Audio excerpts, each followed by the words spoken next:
Hello viewers, welcome to Express Politics on TVRC. I want to use this medium to say happy independence to all Nigerian citizens. Hope you enjoy the independence celebration and the holiday that is set for today. So we want to say happy independence once again. So you welcome Mr. Akintunde present today on this program, Express Politics again. Thank you. It's good to have you here. Same here. As we all know that he is a lead presenter on TVRC. He's also a journalist, analyst, and also a philosopher. So thank you very much for coming once again. So the topic today is what we all know, the celebrations of this our independence, Nigeria at 62, a tough journey to the promised land. So Mr. Akintunde, for the sake of our viewers at home and for the sake of some people that are not they don't have the history of this post-independence at hand, please can you just give us historical journey of this post-independence? Okay, it's so nice to be here today. The historical journey so far, after the amalgamation of Nigeria in 1914, the Northern and the Southern Protectorate, we've had series of leaders, series of governor general under the rule of the colonial masters. So after the 1960, just at 1960 we gained our independence, and in the 63 we became the republic. So at the very beginning we have the ceremonial president in person of Nnamdi Azikiwe, who happens to be the pioneer, and then we have the prime minister, who is Tafawa Balewa. And after that, we had their period was actually short-lived. They were truncated with the emergence of Aguiyi Ironsi, who happens to be a civilian, a military head of state then. And after that, we had the emergence of Yakubu Gowon. And after Yakubu Gowon, we have Murtala Muhammad. And just after that, his own period was also truncated. His own period also witnessed a coup. It was the Yakubu Gowon that experienced a coup that led to the emergence of Murtala Muhammad. Yeah, Yakubu Gowon he travels out for a meeting, and then his government was toppled, and Murtala Muhammad emerged as the head of state. But shortly after, Murtala Muhammad was assassinated, and that led to the emergence of the emergence of Olusegun Obasanjo. And after that, Obasanjo handed over to a man in Agbada, who is then Shehu Shagari. And after Shehu Shagari, his own period was actually short-lived and truncated. Also, it wasn't his own period. It was sent packing from the throne, and that led to the emergence of Muhammadu Buhari.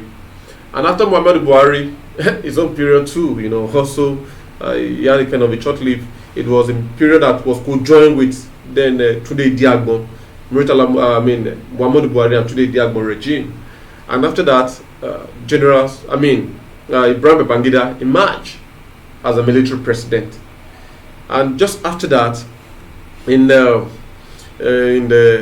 90s, in the early 90s, its own period was also there was agitation here and there to return power to the civilian, and that was what led to the annulment of that election of Chief MK Abiola, the annulment of June 12th, when he won the election, but his mandate wasn't given to him, and that was led to the emergence of an interim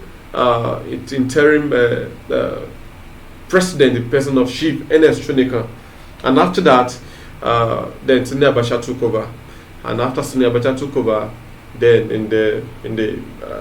just shortly after, he also he died on the throne, and then that would led to the emergence of Abdulsalami Abubakar, being the last that we witnessed in 98 or thereabout. And then that was what led to the emergence of the real democracy in Nigeria, that led to the incoming of President Olusegun Obasanjo. And Obasanjo ruled for 8 years. And just after that, his own period also fizzled out. Although he made attempt to add a kind of a third-term agenda, which was also truncated by the House of Assembly generally, And it was in the Senate. through UNED. Yeah, and with what of you with international community. And just after that, he handed over power to Alhaji Yaradua. He also died on power on the seat of throne, and after that, power was given to his deputy, was relinquished to Jonathan Goodluck, and just shortly thereafter, Jonathan became the incumbent president, and after Jonathan became the incumbent president, then his own period also fizzled out. Then power was given, taken back to the north. So in person of the then also head of state, General Muhammadu Buhari, now President Muhammadu Buhari. Okay, is it really true that we are the giants of Africa? From all indices, from all parameters, from all requisites, from my own knowledge, I think we are really the giant of Africa, because by the virtue of some landmark achievement, by the virtue of the blessings that God has given to this country, by the virtue of our human capacity, by the virtue of intellectual, we are really the giant of Africa. Look at here and there, everywhere in this country is blessed with one resource or the other. So why are we not the giant of Africa? We are the most populous black in the world, the number one most populous black in the world. Every country you see 10 blacks, 5 of those blacks or 6 of them are Nigerians. Why not? We are the giant of Africa. But some people, they just chose to make a mess of this country, and that's why our being giant of Africa is being questioned. Okay, with this 2062 years celebrations of ours, do you think we are progressing or retrogressing That's a very good question.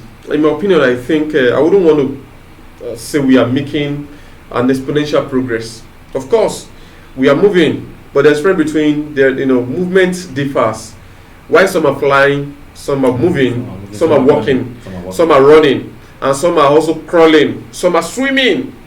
I think we are moving, but I think it's a kind of it's in a very low progression, like one today, and maybe before after some days, then we make it step again. We are not really moving like that. Of course, there's a movement, but the movement is it's a very low progression, because if you look at what makes a nation, we have to accrue that to the quality of leadership, to the quality of human capacity. Of course, we have the human capacity, but we've experienced some bad leadership. We have been a product. We have we've come a long way, but with not really too good leaders like that. We have leaders in the bad system, and the system also makes them bad. And it's because of our nonchalant attitude. For instance, the constitutions was made by the military. It's to serve the interest of some Nigerians, and the same constitution is what we are still using now. Instead of looking at it holistically and seeing if it's going to serve the interest of ordinary Nigerians. That's one. Why we are not actually progressing is as a result of I'll call our leaders buccaneering politicians who are just there to serve their own personal interest. They do go any length to emerge, even if it's to get money from their enemies, if to get money from the World Bank, to run campaign and become the leader, they wouldn't mind. It's all in their personal interest.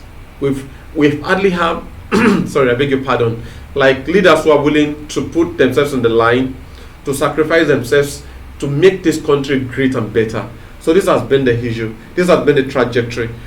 So I think there are so many numerous problems that make this country stagnant, and we have a very bad. Okay, thank you for highlighting the programs that the reason why for progressing and progressing. Sorry, and again, other problems. If I was thinking you're going to ask but let me just use this medium to even talk about yes, the problem. I still have a question concerning that problem. Okay. I still have a question to ask you that.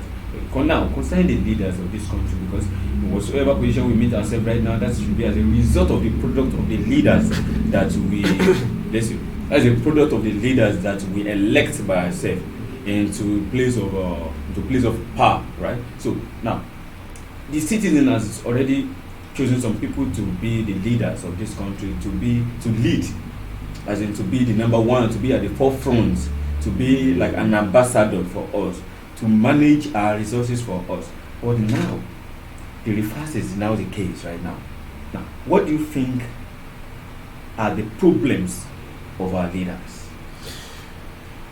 Like I said, I talked about it's not actually so fair for us to talk about the problem of our leaders without looking at the problems facing the country itself. Well, like I said, most leaders, they are just there to serve their own personal interest. That's been the problem so far. And those who are willing to put themselves in the line, in the way the system dents them, the system, make a mess of them, because you cannot become a gold without passing through the fire. You have to pass through the refinement of the fire. But the fire for those leaders, making a kind of allusion and the dry analogy, the fire for them has been a mess system.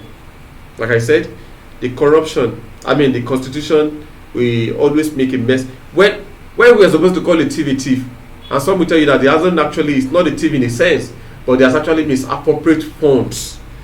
What one is misappropriation of funds? A man was sentenced to life, was sentenced to death in China, in one of the Far East recently, just because it was caught in the act of corruption.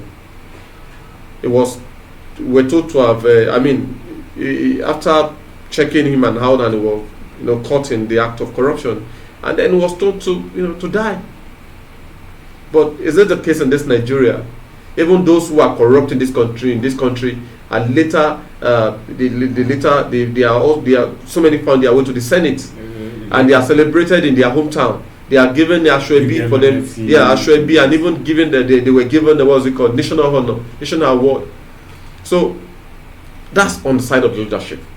But generally, we have so many problems that has been bedeviling this country, and one of them is ethno-religious crisis, unmanaged ethnic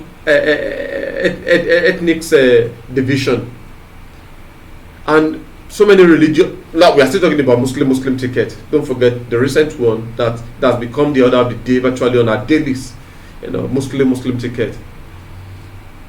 But if you look at the history of this country, if Modakeke, even that's among the Yorubas, we could count number of them. Ishekiri and Ijo. We could go to the so many of them, numerous crises. Even Fulanis now, we as it is in this country, at the side of any Fulani, you have your mind is always like you have a very fast heartbeat, because you don't know if they're actually part of this country. Happen at any point in time. So we also have immigration crisis. People are migrating from this country on a daily basis because they don't have an iota of hope in this country. And who is to receive the blame? In the educational system, our shameless leaders. With all sense of, I would say, so many of their kids are not studying in this country, and when they graduate from even foreign countries, they will come on social media to show the pictures of their kids. That's a shameless act. The country that you are governed, and so many of them now, they are still very much in our political. Space. So many of them, and their kids are not suffering. They are not studying in this country, and you want to put somebody like that in the system. Another one is political uncertainty. What is actually ravaging the African country now at the moment is coup. The recent one was in Burkina Faso, where a young captain, sent away another. There's one in Mali recently. Is the political uncertainty. We don't know if the military will want to come back into the system again to make a mess of the system. For over 28 years, we're ruled by military. And don't forget the rule with decree. Even if they are corrupt, you cannot check them out. Look at the Legiwa that checked some of them out, that checked the excesses of the Legiwa that checked the excesses of IBB. Then what happened to him? He was given a letter bomb. He was taken outside. He was taken out of the way. Look at Kensaro Wiwa. He also confronted the military junta of I think the Sani Abacha. What happened to him? He was killed. So many people were killed. Even those named were unable to come into the limelight. They were all killed. I mean, so many. So if the military is going to come back again, what do you think will happen to the system? So what I'm saying in essence is, we have so many problems, from leadership crisis to the general from leadership problems to the general problems to the even to the followership. We are not left behind. That's why I say even the intellectuals, so many of them are showing a laissez-faire attitude. If you know that you know somebody that can turn this country around, why not promote him? After checking, like there should be some outline points to choose a leader. One of them is agility. Look at this man. Is there a life in this man? Is he agile? Strength-wise, it's not easy to be a president of over 200 million people. If you have over 200 million in Nigeria, so why not check his strength? If the strength is not there, are we going to have a president who will be traveling here and there in the world for medical tourism, for medical trip? Today in London, tomorrow in Saudi Arabia, next tomorrow in US. For what? For medical treatment. Why not check his ability to think, his intellectual capacity? Is he able to use his head? If he's unable to reason, if he's a man who cannot reason very well, why do you want to put him there as a president? Even if you have a dummy as a head of the house, it's going to affect the house. Don't talk of a dummy who is going to be in charge of the country. Why not check his antecedent? Is he a liar? Is he a man who you cannot easily trust? If you cannot trust him, why do you want to put him there as a president? So we have to check his antecedent, his strength, agility, his responsiveness. Is it a man who is so phlegmatic in nature, who is always very slow to things? Like I said, for the opting time, I have examples of leaders who we could see as a kind of as a yardstick to what we should look out for. Look at Barack Obama of America. Look at Emmanuel Macron of France. Look at Trudeau in Canada. Look at some key figures in Africa. Uhuru Kenyatta in Kenya. And again, some past notable leaders, what they've done. Look at Patrice Emery Lumumba. Look at the man Kwame Nkrumah, the man the man who gave the Pan-Africanist, the Ghanaian man. Look at what they said. Look at what they've done. So we could just go on and on. It's time for us to wake up in this country. If not, we keep repeating the same. And it is stupidity to keep doing the same thing and you expect a different result. Okay, thank you for that. So, don't you think, with all these problems that we are facing in this country, don't you think it's high time that, do you suggest we should use like unique bicameral political party in this country? No, by camera is what we're actually using at the moment at the level of like Senate, and we also it's two. Yes, Senate and the House of Rep. Yes. So that's by camera. Yes. So I want to try to get your question. What system do you want us to use? Like in the US we have like these two prominent political parties that they know that these are the two political parties. Okay, you're talking about political party. Even in they still have independents. People can run as independents. It's just that we have a true so predominantly that we know whom to get hold of when it comes to corruptions and the rest in the country. See, in my opinion, I think it's beyond that. It's actually beyond that. When we talk about even if it's recently Donald Trump was faced with had a kind of fracas, a kind of headlock with the Federal Bureau of Investigation, FBI in the US, and even the power that be. And it was being questioned. So it's not all about, well, like you said, the political parties should also be blamed Yes. Because when the party is without ideology, Yes. when the party is without strength, it's without any sense of any kind of integrity. Yes. Then there will be problem. There will be problem. Yes. When you are given when you are when you produce a when you produce when you are producing a bad candidate for the country, yes.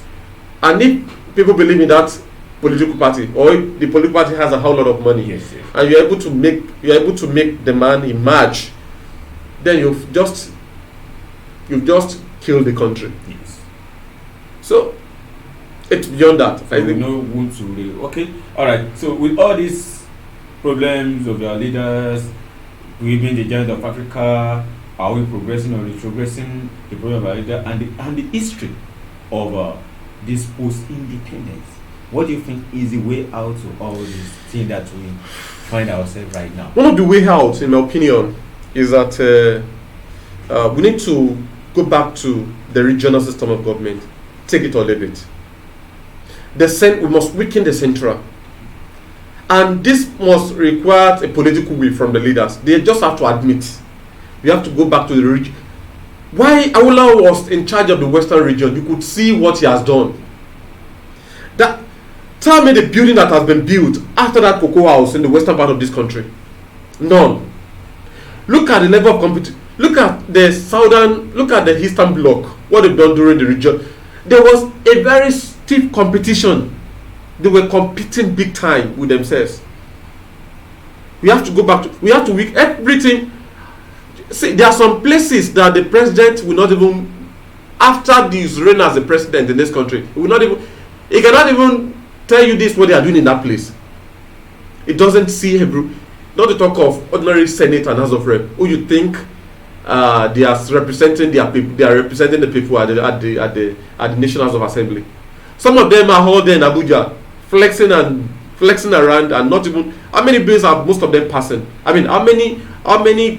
Some of them they are just there, warming the seat, supporting the highs and the nays. So what I'm saying in a sense is we just have to return to the regional system, in my opinion. And this is the way we can really make, if we've tried this system for how long, has it been helping us? Do you think all these leaders, are they really bad in a sense? They are not bad. It's just that the system is not suitable for this country. Bottleneck federalism. Instead of returning back to fiscal, we should go back to fiscal. So what I'm saying in a sense is when you look at the federal system of this kind of system that we are using now, it's not really helping. That's number one. Another one is judicial reform. You just talked about people linked on dailies. You talked about lynching of people. Yes. If the justice system is good, nobody will talk about lynching. You keep some innocent people in the jail, and those who are stealing the money, you are giving them a national honor. Who does that? Judicial reform. Another one is policing, the system of policing in this country. This is still part of the old federal this federalism mess of a thing. This bottleneck, so rigid federal system that strengthens the central. So all commands must be from Abuja. How many? When you take a northerner who does not even know the in and out of a particular local government in the west, and you demand the northern man will just come, he does not even know the in and out of the place, and when people are killing themselves, we will just be like, I don't know the place, I don't know, you know this, we just be looking at you. Another one is this legislature. They are the lawmakers. They have to start serving the interest of the people. Many of them are parochials. They are just following their interest. So you also need to look at that the legislature. They must be they must be there to represent their people diligently. They must do their work diligently. They must stand for the people. They must stand in gap for the people. Make laws for the ordinary Nigerians, not laws that will serve their own interest. Because don't forget that there's always allowance for their wardrobe, allowance for their. I mean, if so many of them are told not to stay in Abuja, maybe after 3 days they have to return back to their base. That would have been better, and it must be a law. You must not be. You must go back to your base and go and check what is happening in your center. But when in your house, you have a senatorial quarters, you have house of rep quarters, where you have a giant mechanical generator that is serving you day in, day out. Are you going to think of people not having electricity? You won't think about that. How would you know? You will just be so complacent and so comfortable within your cocoon, which is terrible. And another one is weakened institutions. We have weakened institutions here and there. Do you know what it takes for them to bring in Nnamdi Kanu from Kenya? It was boggled down from Kenya. Look at, you know what it takes for them to mount this roadblock. I mean to arrest Sunday Adeyemo, popularly known as Sunday Igboho. The man was. So what I'm saying is, if that effort is used for these people, why not use the same effort to curb Boko Haram and kidnappers on a daily basis? Kidnappers are kidnapping. I mean, even as at this morning, people were still kidnapped. Those in Abuja, those that Kaduna train, so many of them are still in the den of kidnappers. So we have to weaken institutions. Check all the military, there's military architecture, military operatives. There are still some infiltrators. There are some people who believe that the system is not really working, and so therefore they want to make a mess of it. And again, look at. You also have to do well to check our leaders. Look at the former minister, those who were given the responsibility to buy ammunition for this country. Those money were looted, and they did not release them. Do you think the military will be happy to do their job dutifully? Money must be well accounted for. Money given to you, and if you are unable to give account for that money, those who are unable to give account, they must be decisively dealt with. So many solutions here and there. Weaken institutions, like even the EFCC. We have corrupt people who are still in this government. Why would you want to leave them for those outside? Leadership to start from. Charity begins at home. We have to start leading by example. Not just you leave the deep problem and you are now using hand to rub the surface, like, okay, and you think people are so foolish not to have known that something is still very much wrong within. We could go on and on. Bad constitution, bad leadership crisis. Look at joblessness here in the land. Our population is supposed to be a blessing, not a curse. Yes. But because people are not willing to stand in the gap to think for their citizens, as a good leader, you have to look at how you can make use of your citizens for the betterment of your country. But instead, what we see is Mr. Akituri Samusen. So this is where we have it on your program today, Express Politics. This is where we draw the curtain. So our time has just fast spent. Do join us next time on this same station. Bye for now.